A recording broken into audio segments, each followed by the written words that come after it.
नमस्कार विद्यार्थी मित्रांनो, आपल्या आवडत्या चॅनलमध्ये पुन्हा एकदा आपलं स्वागत आहे. काल सांगितल्याप्रमाणे मी एक नवीन टॉपिक आपला सुरुवात करणार आहे. पहिला टॉपिक बीके अकाउंट्स हा विषयाचा पहिला टॉपिक आपण सुरुवात करणार आहोत. तरी पहिल्या टॉपिकचं नाव आहे आपलं introduction to partnership and partnership final accounts. या ठिकाणी एक पार्टनरशिप फर्म गेल्या वर्षी 11वीला सोल ट्रेडिंग कन्सर्न होता. आता पार्टनरशिप फर्म आहे. पार्टनरशिप फर्म मागच्या लेक्चरमध्ये मी तुम्हाला सांगितलं की पार्टनरशिप फर्म काय असते.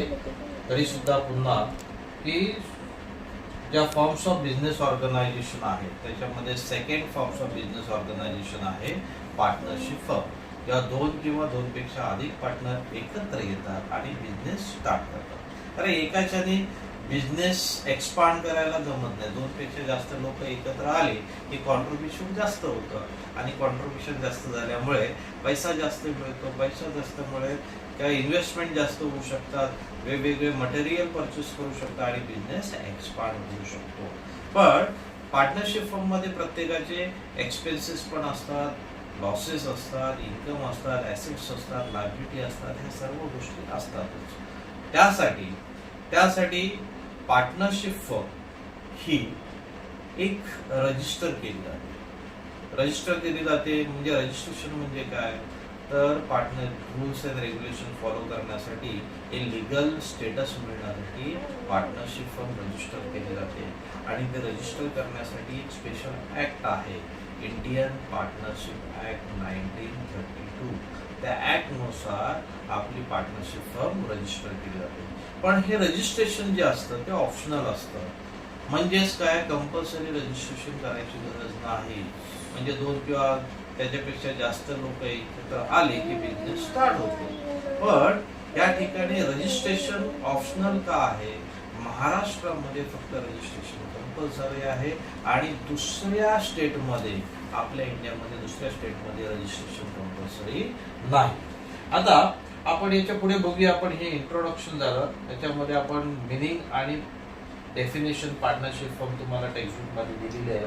इंडियन पार्टनरशिप ऍक्ट 1932 नुसार त्यांनी सांगितलं that it is relation between the person who have agreed to share the profits of a business carried on by all or any one of them acting. हे एक definition आहे Indian partnership act 1932 नुसार. त्याच्यानंतर तर पुढचे काही आपल्याला features दिलेले आहेत. फीचर्स म्हणजे वैशिष्ट्य, कॅरेक्टरिस्टिक. हे फीचर्स आहेत. त्या फीचर्सचं दुसरं नाव आहे कॅरेक्टरिस्टिक किंवा नेचर. मराठीत त्याला वैशिष्ट्य म्हणतात किंवा लक्षणं म्हणतात. आता ही लक्षणं कोणकोणती आहेत पार्टनरशिप फर्मचे ते थोडक्यात सांगतो. हा थेरेटिकल पार्ट आहे, तुमच्या लक्षात राहण्यासाठी मी थोडक्यात सांगतो. त्याच्यामध्ये हे दिलेलं आहे प्रेझेंटेशन आहे. ते प्रेझेंटेशनची तुम्हाला काही गरज नाही. आता ते दुसऱ्या सब्जेक्टमध्ये प्रेझेंटेशनची गरज आहे. याच्यामध्ये एक स्मॉल कन्सेप्ट आहे, ते विचारले जातात. फीचर्स म्हणजे लक्षणं. मराठीमध्ये बघितलं तर लक्षण आणि वैशिष्ट्य. इंग्लिशमध्ये म्हणायचं तर फीचर्स, कॅरेक्टरिस्टिक किंवा नेचर. आता आपण एक पहिलं फीचर्स बघूया. फीचर काय आहे? ऍग्रीमेंट. जेव्हा पार्टनरशिप डीड होते, पार्टनरशिप फर्म स्टार्ट होते, त्यावेळेस 2 पार्टनर किंवा त्याच्यापेक्षा जास्त पार्टनर असेल तर ऍग्रीमेंट होते. ऍग्रीमेंट का करायची असते? कारण कोणताही पार्टनर डिफॉल्ट मध्ये जाऊ शकतो, त्याच्याबरोबर काही फॉल्ट करू शकतो, मिस्टेक करू शकतो, माल प्रॅक्टिस करू शकतो आणि त्याच्यामुळे बिझनेसचं नुकसान होऊ शकतं. त्यासाठी ऍग्रीमेंट ही केली जाते. आणि ज्या पार्टनर्स मध्ये जे ऍग्रीमेंट होते त्याला डीड म्हणतात. काय म्हणतात? Deed, partnership deed. आणि ही पार्टनरशिप डीड 2 पार्टनर किंवा त्याच्यापेक्षा जास्त पार्टनर असतात त्यांच्यामध्ये ऍग्रीमेंट होते. म्हणजेच काय, ही ऍग्रीमेंट जी असते ही रिटन पण असते आणि ओरल पण. जेवढी रिटन असेल तेवढी फायदेशीर, कारण तो प्रूफ असतो, एव्हिडन्स असतो.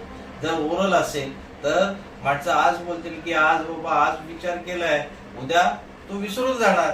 असे असतात की ना, माणसांची सवय असते की नाही त्या पद्धतीने होतं. म्हणून माणसांनी काय केला पाहिजे, तो पुरावा घेतला पाहिजे.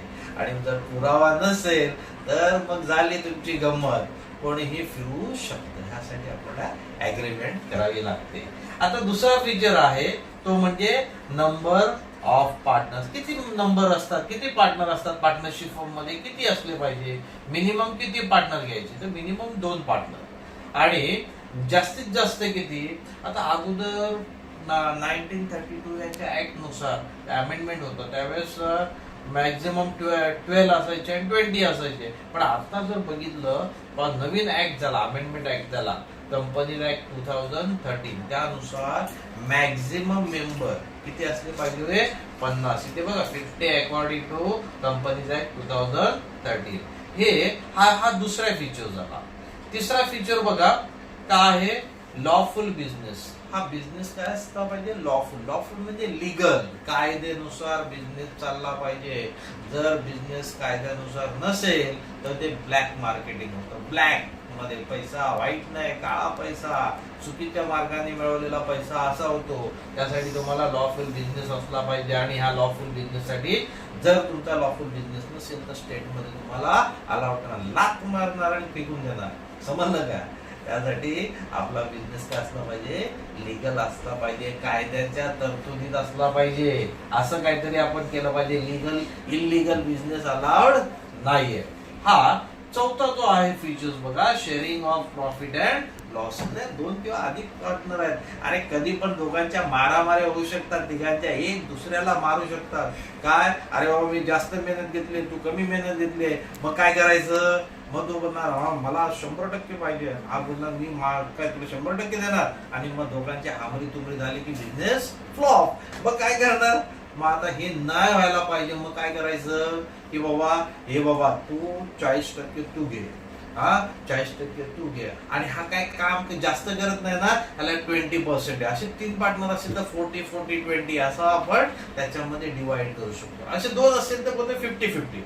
तो बोलेल मी 1 लाख रुपये आणले, दुसरा बोलेल मी पण 1 लाख रुपये आणले, मग मला 50% दे आणि तू पण 50% घे, म्हणजे 50-50 होईल की नाही. पण जर तो बोलला अरे मी जास्त मेहनत घेतो, मला 60% पाहिजे आणि तुला 40%, ऍग्री होणार नाही. जर ऍग्रीड होत असतील तर मग त्यासाठी त्या ऍग्रीमेंट मध्ये हा शेअर प्रॉफिट शेअरिंग रेशो आहे ना, तो टाकायचा असतो. समजलं? म्हणजे पुढे काय होणार, त्या दोघांची भांडण होणार का, होणार नाही. म्हणून हा फीचर्स आणखी ऍडिशनल. आता पुढचा अनलिमिटेड लायबिलिटी. लायबिलिटी म्हणजे रिस्पॉन्सिबिलिटी, लायबल टू पे. तुम्हाला जबाबदारी आहे. बिझनेस म्हटला की जबाबदारी आली. आणि जबाबदारीसाठी ह्या जबाबदारी 2च पार्टनर आहे ना, सगळ्या जबाबदारी असतात. तो प्रोडक्शन डिपार्टमेंट बघ, मॅन्युफॅक्चरिंग डिपार्टमेंट बघ, पैसा बघ, ऑडिटिंग बघ, आणि डोक्याला टेन्शन असतं. पण सोल ट्रेडर मध्ये एकटाच हँडल करतो बिचारा. आता मोठा बिझनेस झाला, आता मोठा बिझनेस झाल्यानंतर आता हा बिझनेस सांभाळायचा कसा, मग जबाबदारी वाटून घेतली जाते. आणि ती जबाबदारी कशी असते, अनलिमिटेड. किती पण असू दे, पण अनलिमिटेड असली तरी पण काय करायचं, दोघांनी जॉईंटली काय करायचं, ते बर्डन सहन करायचं. समजलं का? म्हणून ते लायबिलिटी कशी असते, अनलिमिटेड, जॉईन अँड सेव्हरल. हे लक्षात ठेवा. कशी असते, अनलिमिटेड, जॉईन अँड सेव्हरल. हे लक्षात ठेवायचं. आता पुढचं रजिस्ट्रेशन. तुम्हाला मी मागे सांगितलं रजिस्ट्रेशन कंपल्सरी आहे. आणि हा कंपल्सरी फक्त महाराष्ट्रामध्ये आहे, दुसऱ्या स्टेटमध्ये कंपल्सरी नाही, ऑप्शनल आहे. म्हणजे या ठिकाणी तुम्ही रजिस्ट्रेशन करू शकता किंवा करू शकत नाही. 1 एप्रिल 2005 हा इफेक्ट, त्यानुसार आपल्याला इकडे रजिस्ट्रेशन कंपल्सरी करायचंच आहे असं सांगितलेलं आहे. समजलं? म्हणजे हा लॉफुल बिझनेस झाला. पुढचा फीचर आहे तो म्हणजे जॉईंट ओनरशिप आणि मॅनेजमेंट. किंवा मेंबर जास्त असतात, कमीत कमी 2 मेंबर, म्हणजेच तुम्ही ओनर पण काय असतात 2, त्याच्यापेक्षा जास्त असेल तर ओनर पण तेवढेच असणार. मॅनेजमेंट बघणारे पण कोण असतात, जेवढे ओनर तेवढे मॅनेजमेंट बघतात. इथे सेपरेट कोड नसतं. म्हणून याला म्हटलंय जॉईंट ओनरशिप अँड मॅनेजमेंट. पुढचं आहे प्रिन्सिपल आणि एजंट. प्रिन्सिपल म्हणजे काय, ओनर, बॉस पण तोच आणि एजंट पण तोच. एजंट म्हणजे काय, लिंक लावायचं काम करणारा जो असतो ना, मिडलमॅन, त्याला म्हणतात एजंट. मग एजंट काय करतो की 2 पार्टीमध्ये मिडलमॅनचं काम करतो. मग हे पार्टनर काय करतात, हे पण मिडलमॅनचं पण काम करतात आणि बॉसिंग पण करतात. कारण दोन्ही काम त्यांनाच करावं लागतं. ह्या ठिकाणी जास्त मेंबरशिप नसते, 2 किंवा जास्त असतात, पण जेवढे आहेत तेवढे ओनर पण असतात, मॅनेजर पण असतात आणि प्रिन्सिपल पण असतात आणि एजंट पण असतात. ही कामं ती करत असतात. हे फीचर्स आहेत तुमचे, समजला. आता शेवटचा फीचर आहे तो म्हणजे डिझोल्युशन. डिझोल्युशनचा अर्थ म्हणजे कंपनी काय होते, डिझॉल्व होते, बंद पडते, वाइंड अप होते. का होते? कारण मारामारी झाली, कोणाचं पटलं नाही की बाबा काय कंपनीला लॉकअप, म्हणजे सगळं कंपनी लॉकडाऊन होते, बरोबर की नाही. मागे हे झालं की नाही, कोरोना व्हायरस झालं की नाही, सगळं लॉकडाऊन. काय झालं, कोरोनाने सगळ्यांना काय केलं, कोरोना व्हायरस सगळ्यांच्याकडे घुसायला लागला, म्हणून सगळं बंद झालं. तसं इकडे माणसामध्ये पार्टनरमध्ये पण कोरोना व्हायरस घुसू शकतो, समजलं. मग हे कधी डिझॉल्व होऊ शकतं, तर पार्टनर एखादा डाय झाली, रिटायर झाला किंवा इन्सॉल्वंट झाला. इन्सॉल्वंटचा अर्थ समजतो तुम्हाला?